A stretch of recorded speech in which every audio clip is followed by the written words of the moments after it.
Welcome to the School of Batman, a podcast where we ask academics to help Batman fight crime using their research. I'm Chris George, amateur scientist and professional Batman enthusiast, and in today's episode, we'll be discussing the case of the tree shade of the future. We're pleased to be joined by Dr. Kirstie Whitaker, who has a PhD from the Helen Wills Neuroscience Institute at the University of California, Berkeley, and was a postdoctoral research fellow at the University of Cambridge, working in the brain mapping unit in the Department of Psychiatry. She's a 2016 Mozilla Fellow for Science, and is currently a research fellow at the Alan Turing Institute studying teenage brain development. We like to start the podcast with a bit of background on yourself, your academic journey, what inspired your choices, and how you got to where you are today. And on a personal note, I'm really keen to understand what medical physics means. Tell us. So I went to University of Bristol for my undergrad and I studied physics. But at the end of those 3 years, physics was something that was going to be kind of, the payoffs for doing physics research are way too far in the future for me personally. They're still really, really valuable. And so I looked into what other options were available, and I saw that I could go skiing for 2 years in just north of Vancouver, where the University of British Columbia is situated, and also study for a master's in medical physics. So that's what I did. I was funded by a Commonwealth Fellowship to go to Canada for 2 years. I actually spent 3 years doing that master's because I did go skiing an awful lot. But I also learned what medical physics is. So medical physics is basically all of the physics that you need to image the body. So for example, using X-rays or CT scans or MRI, magnetic resonance imaging, or to actually sort of deliver radiation therapy treatment. So the sorts of machines that you have if you have cancer and you're receiving radiation therapy for that. So is that about coming up with innovations to make those things more efficient, or like? Yeah, exactly. So the radiation therapy side, it's really, really important. If you're going to fire a whole bunch of like subatomic bullets at someone's body, you really, really only want to fire those at the place where the cancer is located, and you do not want to irradiate the rest of the body. So a lot of that research is actually based around like, how do you target the beam really, really specifically? And what I was interested in was the imaging side. And one of the things that's very cool about magnetic resonance imaging, MRI, is that you lie in a great big magnet, and you are able to take advantage of the magnetic properties of your own body. I was particularly interested in the brain, but you can take MRI pictures of absolutely anywhere. And what is so cool about it is that as you leave the magnet, everything goes back to normal. You actually have received no radiation during the time that you've been in the scanner. So it's really, really loud. It goes like ding, ding, ding, ding, ding, ding, wah, wah, wah. And it's kind of claustrophobic when you're lying in there. I don't know if you've ever had an MRI scan, but it's like a little bit of a sort of strange place to be in a dark tube. But once you leave, you've received no radiation. And what I found really, really amazing about that is that because you're not causing any harm, you can use MRI to study things like brain development, what the brain is doing when you're performing certain tasks. And you're able to just take normal people, typically developing kids, or patients who have mental health disorders, for example. That's what I'm interested in, and put those in the scanner and ask them to either lie really still and watch a movie, which is what we do if we take structural pictures of the brain, or to actually perform different tasks. And that's what allows us to understand what the brain is doing. And it doesn't cause them any harm, but they also get this beautiful picture of their brain when they come out. So I could have an MRI every day and it would cause me no ill effects? Exactly. You'd have to wear your ear protection because it's really noisy. But apart from that, you could go ahead and have lots and lots of brain scans. And I've had loads. I've got lots and lots of images of my brain, because when I was doing my master's in medical physics, but also during my PhD in neuroscience, I would lie in the scanner whilst my friends were setting up and testing everything that they were working on. And was it seeing all those brains that inspired the desire to go more towards the neuroscience area? Yeah, exactly. It was being able to look at children's brains and see how their brains changed. And it's quite difficult if you just look at an image to see whether it's a kid's brain or not. Like if you see a little baby's brain, they're really, really small, and they're, there's not that much brain there actually, because they're just babies. But as you get to around about sort of age 6 or 7, it actually becomes very, very difficult when you just look at the picture to tell the difference between a kid's brain and an adult's brain. But if you analyze it, so if you actually take some measurements of that image, so a lot of my day is actually just spent on my computer writing computer code, you're able to see these big changes that happen. And most importantly, they happen for a really long time. Okay, so I have this image in my head of my brain being finished when I became like 21 years old. Is that quite inaccurate? I think it is quite inaccurate. It's the changes slow down. So you can obviously see when you see like a 1-year-old to a 2-year-old, there's a huge difference, and they're able to do a lot of things. They're able to walk and they're starting to talk. And there's a big difference between, let's say, a 6-year-old and a 10-year-old. You go through a lot of changes during your teenage years, which are not just related to the brain, they're also related to some of the changes that are happening in the body. But all of those changes together will affect the mind and will affect how that person exists in the world. And then what is really kind of weird and also really inspiring is that those changes don't really stop. They become a little bit more subtle, but actually your brain is what we call plastic. It's able to adjust to its environment basically throughout your whole life. So you're always changing. Right, so these changes aren't necessarily just regenerative. They are actual kind of positive. When I say positive, I don't mean necessarily good, but they are new changes, not just replacing what was there before. Yeah, that's exactly right. Actually, in the brain, it's very, very difficult to replace what was there. So a baby actually has more neurons, more brain cells than any other person that's older than them. However, what's really important is to not have lots and lots of those cells, but to keep the really important ones. So one of the things that I study is how the brain works as a network. So how those different cells that are in all the different parts of the brain relate to each other, how they send messages to each other. And one of the key things that we've noticed in development is that the older you get, the more you refine the particularly complex areas of the brain. So there are parts of the brain called association cortex, and they're called association because they link up lots of other different parts of the brain. And they are particularly important for the behaviors that make us human. So being able to plan for the future, being able to kind of relate to lots and lots of people, what we call theory of mind, so understanding how another person is feeling and seeing the world. And all of those skills are things that we continue to improve on. And that's actually not done by making new brain cells in an area. It's done a little bit by taking away some of the brain cells, which is a little bit nerve-wracking. But it's also most importantly done by refining and strengthening some of the connections between very important areas. So brain cells aren't all created equal then, which is I think an image I had in my head, that a brain cell is a brain cell. Some are more important than others. Yeah, that's right. I mean, actually, they probably are all created reasonably equal. There'll be different parts of the brain that are sort of specialized from the beginning. But as you grow up, as you go through development, some brain cells become specialized for particular tasks and others will become really particularly important. Okay, great. Thank you very much. I think it's time to move on to your story. So for your story, which Batman actor have you chosen to be your Batman? I have chosen Michael Keaton. Great.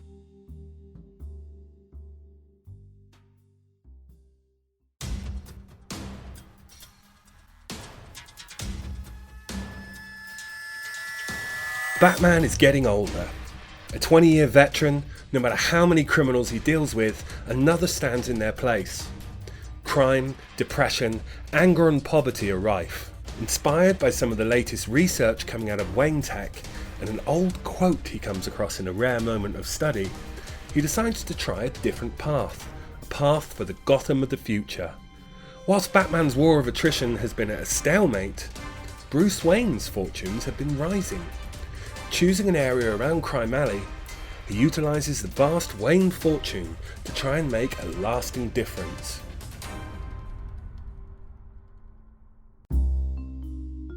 So in this instance, Kirstie, you are part of Wayne Tech, doing the latest research that's inspired this. So what can Batman do to help, and how can your research help him understand how some of the deeper and wider societal issues might be causing some of these problems Gotham are facing? So one of the things that we have known from epidemiological studies, which means surveys of things like questionnaire surveys of lots and lots of people over many years, is that early life adversity is a big predictor of later mental health disorders. So teenagers are particularly at risk of their first episode of depression, anxiety, or psychosis, which can sometimes lead to schizophrenia. And there's a sort of period in your late teenage years and your early 20s when many of us are particularly at risk of experiencing those often debilitating symptoms. And what does early life and what does adversity mean in this sense? The teenage years are when we actually start to see the effects. But when we define early life, we often mean younger than the age of 5. So those first few years, research has shown to be particularly sensitive to shaping a child to be resilient for all of the things that they're going to experience in the world in the future. And growing up in a low socioeconomic household means that often there is a lot more stress in the lives of those young children. And what my research is very interested in is the biology of saying, well, why is there a time lapse? Why is there something that happens for those young children that makes their lives a little bit harder? Maybe they've only got one parent, maybe that parent is working 2 jobs, maybe they have to move around an awful lot. What is it that means that there is a gap between those experiences during early life and the mental health disorders that emerge in their late teenage years? But the advice that I would give Batman is to actually build on a study that a researcher in the US called Kim Noble is currently undertaking, which is to actually just give people some money. So what Kim Noble is doing is finding mothers who have families and who are on quite a low income and randomizing those families into 2 different groups, one of whom will receive a nominal amount of money per month, and the other group will receive quite a substantial amount of money per month. And what Kim is going to do is follow those families and look to see whether giving a bit more money to those families alleviates some of the stress in the household and leaves the parents and the children free to enjoy the benefits of childhood and the sort of exploration of the world. So looking back to actually some of the science work you're doing there as well, how do you even go about beginning to understand how that gap occurs or why that gap occurs, and understanding if there is even a causation at all from their early life issues? You say you have the evidence from the surveys and stuff like that, but proving it biologically sounds like unfathomable to me. Can you talk a little bit about some of the process you go through and what you're doing to achieve that? So it is a little bit unfathomable to really link up everything that happens for a human's life over the course of decades. But that doesn't mean that we shouldn't try. It is very difficult, and it's particularly difficult because it's very, very hard to do what we would consider for medical research to be the gold standard, which is a randomized controlled trial. And why is that hard? It would be deeply unethical to select children and say, I'm going to give you love and support, and I'm going to give you no love and support. And then I'm going to give you the same amount of food, and I'm going to give you the same amount of exercise, and I'm going to give you all the same different things. Because it is not, it's just quite simply not okay to treat other humans in that way. So one of the things that we can do is learn from animal research, where we know that rats and mice that have grown up in an enriched environment, which means that they have a couple of wheels and a ball and some toys and some friends around, their brains are very different and they are more capable as they get older. So there's this sort of early life enrichment that's particularly important for the brain development of other mammals that are not human. And so we're able to kind of infer to humans that there would be some biological mechanism that will help human children as well. So when you say different, do you mean literally physically different? Yes, I do. I mean literally physically different. I mean that they have, often they have more connections, but most importantly that the connections that they have are stronger, they're more efficient. And so if you look underneath the microscope, you'll see that rats that have grown up in an enriched environment have more glial cells. So these are not neurons. So we know that neurons are the cells that everyone learns about when you learn about the brain. They're the ones that send the electrical signals. And it is sometimes possible to grow new neurons, but it's actually really quite difficult to do. What these brains for the rats as they were growing up had was lots and lots of glial cells, and glial cells they've been traditionally known as the support cells for the neurons, but they are coming into their own. The glial cells are the ones that are going to be able to control which of the neurons are particularly important. And so it's actually those cells that kind of keep the balance in the brain really well. They were the ones that were shown to be particularly important for the well-developed and the enriched environment. Is there any evidence or theories that the inverse is true? So say you had a rat that was just treated normally, then you had a rat that was treated particularly bad. Are their brains physically different, or do they experience different growth? Yes, they definitely do. So rats that have grown up in a stressful environment mean that they lose neurons quite early, and they actually tend to develop faster. So it's pretty counterintuitive, but it's work that was supported by analyses that we did using human brain imaging in teenagers, which showed that the slower that you develop as a child, the better off you'll be, the more sort of capable you are in your later life, so as a teenager or as an adult. And what we think is the mechanism there is that it's quite exciting to be a child. It's very cool to go out into the world and explore and learn all of these new things that you've never seen before, but it's also potentially quite risky. So you might be leaving yourself vulnerable to, in the case of human development, you might have bullies or people who might be unkind to you in other ways. And having a brain that is particularly flexible and responsive to the environment is probably a bad thing in those situations. So if you're growing up in a very stressful environment, it's better to just lock down your brain and get there faster, get to the sort of adult brain stage, so that you're not leaving yourself vulnerable to some of the negative environment around you. If you're in a very well supported and loved environment, then actually you may be able to kind of continue to explore. And it's that exploring behavior that we have that actually leads brain cells themselves to explore and to become better connected and to sort of find the most efficient network. Is there a gradient to this? Is there a compound effect? So for either way, really. So for the enriched environment or for the negative environment, where a low level means a low level of lockdown or a low level of growth, and a high level means a high level of lockdown. Do these things kind of add to each other as the mammal kind of grows? I'm not aware of studies that have necessarily done that in animals, but I think it's because most of the time when we're doing a scientific experiment, we try to only change one thing at a time. But I do know that if you look at observational studies of humans, of human development, that these are very highly related to each other. So if your parents are stressed, the children are more likely to be stressed.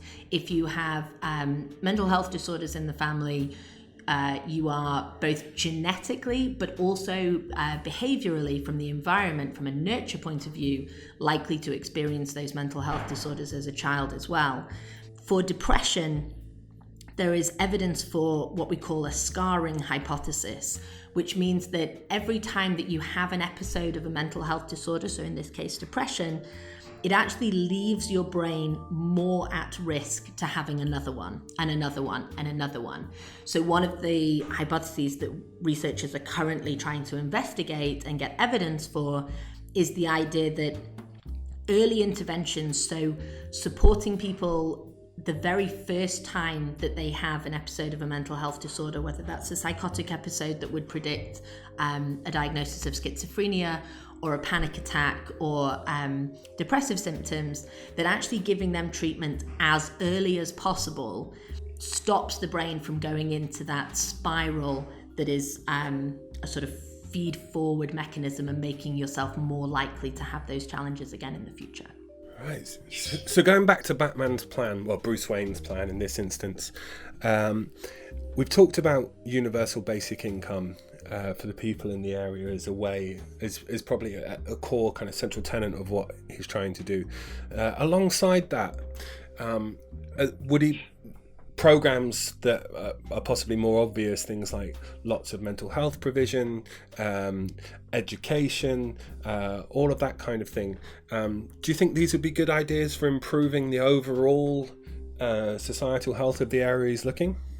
Yes, I think that's exactly right. I think if Bruce Wayne could just invest in a national health service in the area that made it very easy for people to seek treatment as they needed to and to have long-term care as and when they needed it. And also if there could be a lot of investment into the schools in the area and some of the youth programs and some of the exciting opportunities that people both young and old would be able to go outside and have exercise and interact with others and build friendships. All of those things have been shown to be very positive towards mental health, and they are also somewhat related, and this is what neuroscientists are currently working on, to actual changes in brain structure and function that we think are related to those protections for mental health. One of the greatest things about Bruce Wayne investing in supporting this area is that because he has all of his own money, he doesn't have to worry about being elected. So one of the biggest problems that advocates for education or for mental health support face is that the time scale over which you'd have to invest is much, much longer. It'd be maybe 15 years at the minimum for those investments to really show dividends, to show an effect of what they're really changing in a society. And that is much longer than a traditional election cycle. So having someone like Bruce Wayne be able to just give this money and show in this area that supporting every member of society is positive to every member of the society, that having people who are not off work because of their mental health disorders, in science we call those disability adjusted life years, and mental health disorders are one of the largest public health challenges to people being able to actually do their jobs well. But also happy people are more effective, and we would be able to build a much stronger society if we were taking care of all of its members. Are there any studies or any trials of these kind of things that would hopefully show some of these benefits that we're hypothetically discussing? And if those benefits were to be revealed, do you think they may well get adopted?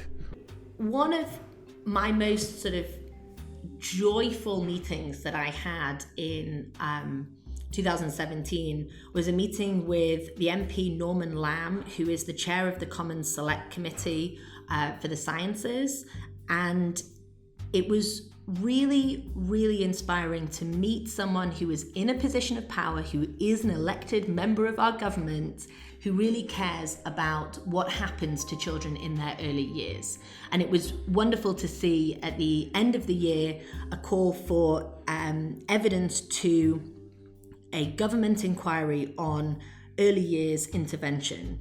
And I think that it's very inspiring to see that the advocacy that researchers like my colleagues in the Department of Psychiatry in Cambridge have been sort of pushing for many years are starting to gain traction. One of the people that I work with, for example, Professor Ian Goodyear, was actually just awarded an OBE in this year's New Year's Honours for his work on child and adolescent psychopathology, for his work on child and adolescent mental health disorders. I think that there are also charities such as the MQ charity, which is really trying to invest in very good, high quality studies of mental health and how it relates to child and adolescent development. And I really, really hope that those studies get the attention that they need. We need a bit more funding to make sure that our studies are large enough to be generalizable. But one of the things that companies like Figshare are facilitating is actually sharing the data that we get from all of our participants so that other researchers can stand on the shoulders of these well-funded studies and continue to understand even better some of the nuances of what's going on, whether that's looking at gene data or whether it's looking at brain scans, which is obviously what I look at, or whether it's actually asking people to complete questionnaires over and over or interviewing them about their friendships. All of that data, as we're able to collect it together and bring some of the techniques from data science that my colleagues at the Alan Turing Institute are developing, allow us to really sort of gain insight that we haven't before. And if we've got a government and a society that's listening to us right now, I think we really stand a chance to make a big difference.